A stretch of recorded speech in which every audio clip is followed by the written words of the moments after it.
The day Kelechi was born, the rain poured like the sky was crying. People said the heavens were mourning her mother. Adeabi held her newborn for only a breath before she died.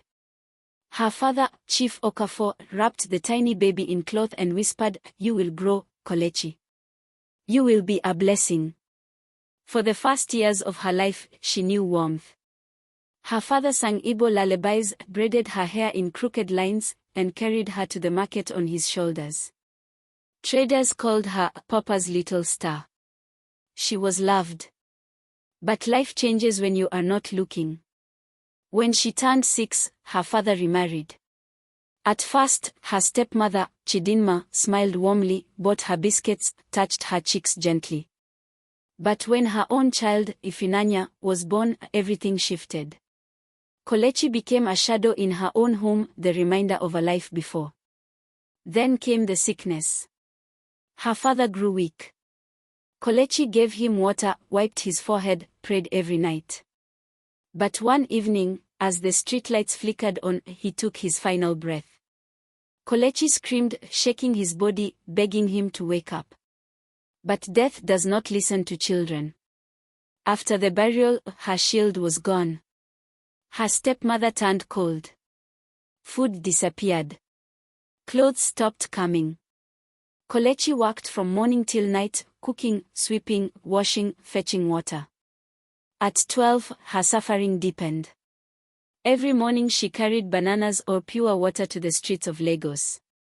"Don't return until you've sold everything," her stepmother warned. Under the burning sun and rushing traffic, she shouted, "Banana!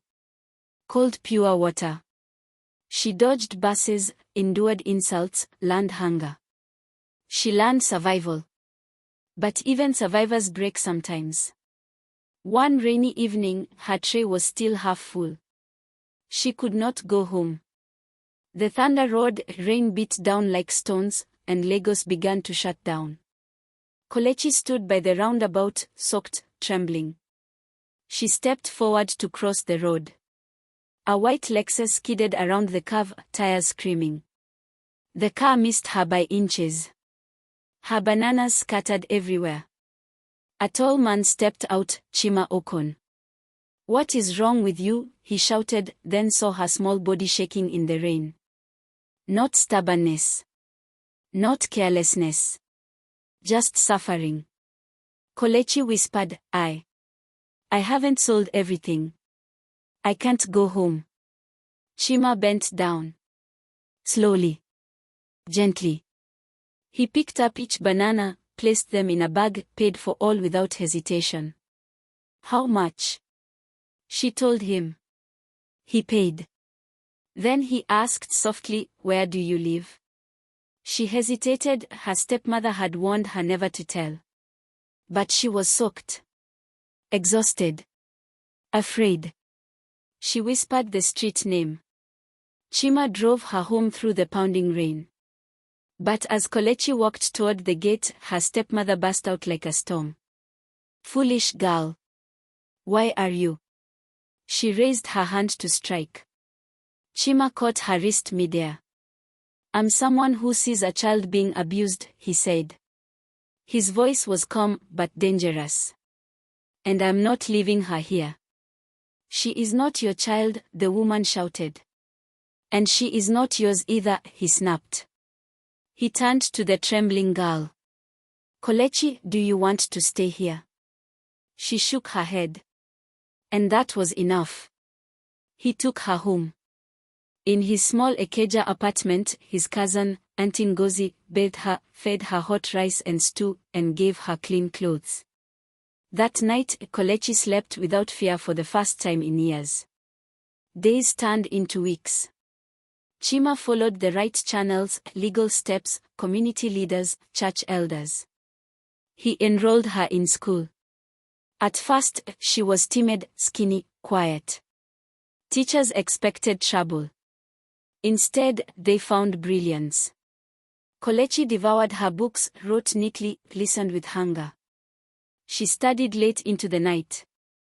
She grew. One day, she asked Chima, "Why did you help me that day?" Chima smiled. Because God didn't send me to drive past you. Years passed. Kolechi blossomed into a confident young woman. The streets that once frightened her now respected her. The rain no longer symbolized pain, it symbolized the day her life changed. One afternoon, her stepmother appeared at her school gate. Thinner. Older. Uncertain. Kolechi, forgive me. Come home. Kolechi looked at her, no longer a scared child, but a survivor. I forgive you, she said gently. But I will not return. She walked away with dignity. In time, she graduated with honors. She won scholarships. She became a nurse. She held newborn babies with tender care, whispering the same words her father once told her. You will grow. You will be a blessing. People asked her why she was so passionate. She would smile softly and say, because once, someone found me in the rain and believed I was worth saving.